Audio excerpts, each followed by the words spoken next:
A map of places where nuclear wars took place in Antiquity: Libyan Desert, Gobi Desert, Scotland, and we even have them in the island of Crete of ancient Greece.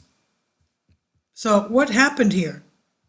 There are many theories that based on, these must have all been pre-flood events. There are many theories based on various findings and descriptions from various traditions, claiming that at some point in ancient times there was a very advanced technology. We know the Atlanteans were supposedly had this technology. From the emerald tablets written by Thoth the Atlantean, he claims they had this technology. They even had space flight, and they even had interdimensional travel. They were using technology which they were told by the divine spirit not to use. But anyway, such growth in size that ancient civilizations could wage nuclear wars. But what builds these theories is not only the legends and mythologies of the peoples that in fact sparkle imagination, but above all, the evidence and the findings that may be related to these strange stories. So you can't change the evidence. Let's look at some examples, as mentioned by British Daily Star. Mysterious glass objects found in the Scottish desert of all places, and could be evidence of huge atomic explosion thousands of years ago. Ancient Hindu texts also describe a global catastrophe caused by an unknown weapon with such an iron beam.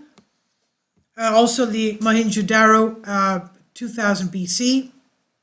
Something took place there, and they found such of this type of glass that was supposedly the melting of sand that could only happen by this type of an atomic event. Many believe that one of the strongest evidences of such disasters is the so-called Libyan desert glass, a type of glass that is said to have formed about 26 to 28 million years ago. Similar fragments of greenish glass can be found about 10 miles from Egypt, and a fragment was found in the Tutankhamun decorative pin. Many scientists believe that this type of glass is part of a comet that entered Earth. The comet touched the ground when it was at the temperatures of 200 degrees Celsius. This is a theory, but it has been challenged. Albion W. Hart, an engineer at the Massachusetts Institute of Technology, said the pieces of glass that ran out in Alamogordo, New Mexico, after nuclear tests are the same texture as those found in the Libyan desert. At the same time, it's claimed that they are not parts of a meteorite or comet that fell in the Libyan desert. And these pieces, the Libyan desert glass, have degrees of transparency and purity of 99%, which is not typical of comet fusion. A large area of such strange transparent stones also exists in the Gobi Desert, in Mongolia, including the layers at Lop Nor in China. Various tests have shown that the radioactive surface and silicon layers do not come from recent tests, but go back several million years. So it's long before the Chinese became a nuclear power. Russian archaeologist Pyotr Kozlov mentions shiny blue glass walls that had mysteriously melted and were discovered at a depth of 1,800 meters beneath the ruins of the city of Karakoto in western Mongolia. Now, we also know that we've seen melted steps in some of the Egyptian pyramids, and nobody knows why those steps had melted, as if they were running and then hardened. So something must have happened.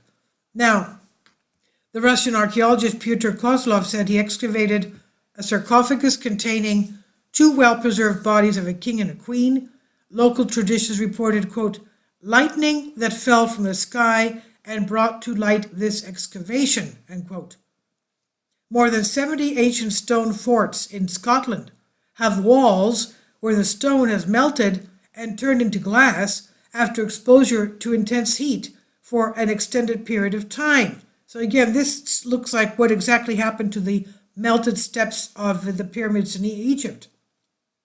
Now, of course, the scientists have no explanation for that. Now, one such building in Scotland can be found on Hill O'Noth in Scotland, which is famous for its glass walls.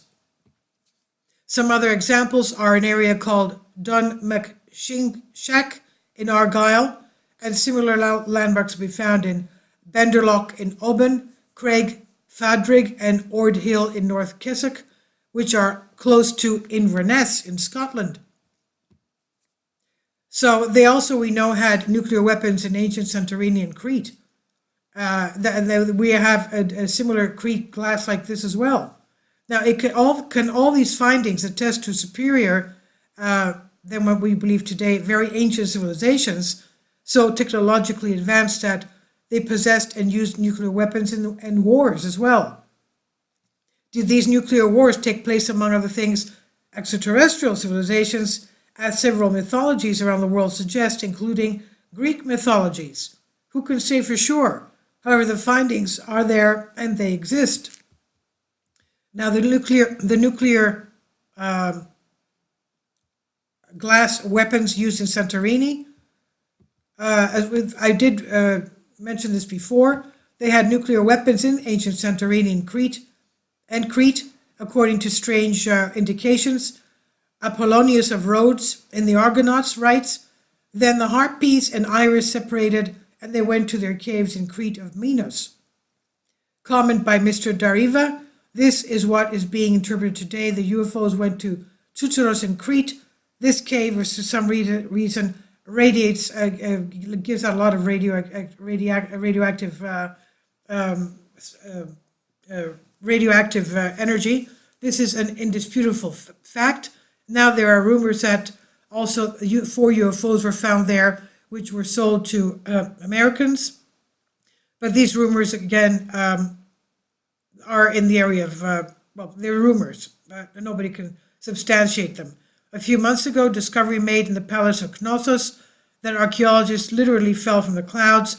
The discovery was made in the palace's storage rooms, which are located behind the throne room in the east side of the palace. So studying the warehouses, which were characterized by Sir Arthur Evans as warehouses 100 years ago, they studied the material that the cases were made on the floor. To their great surprise, they saw that the material of the containers in the warehouses was made of lead. So why would it be made of lead? Lead and its derivatives are now used to protect against dangerous radiation and radioactive materials. Lead was and is rare in nature in relation to copper, which is widely used in those years to make utensils resistant to corrosion and use in warehouses. So what would lead containers be used for, storing materials, if these materials were not radioactive? Just the thought that the Minoans knew about radioactive materials and their properties 3,500 to 4,000 years ago caused a storm of debate. New theories have emerged on various topics which, until a few years ago, would have sounded crazy to most. For example, they claim that the Minoan civilization of Santorini were destroyed by nuclear bombs.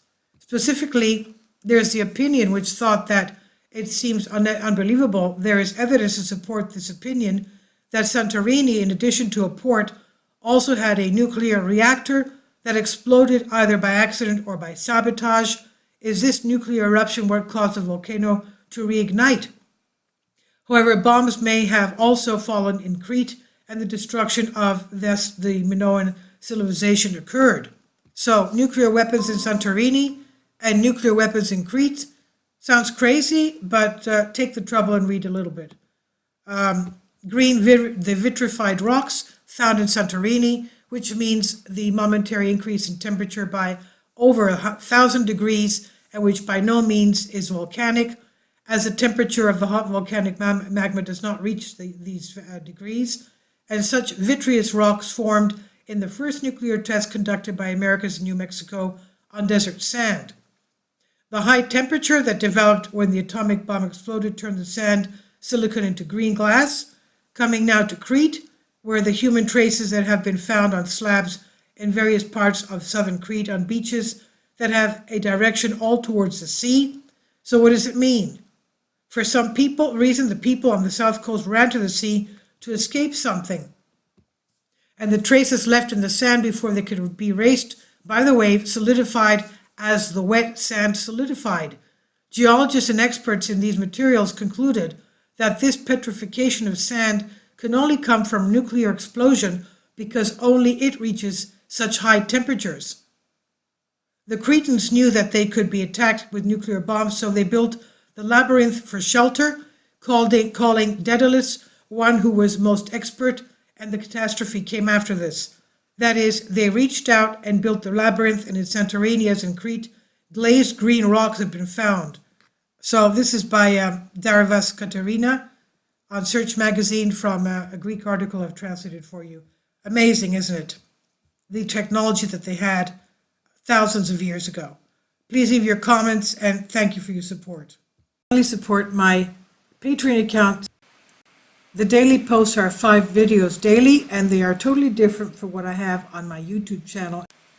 Thank you so much for your support and that you find all my content so interesting. You'll find the Patreon account details in the description box below.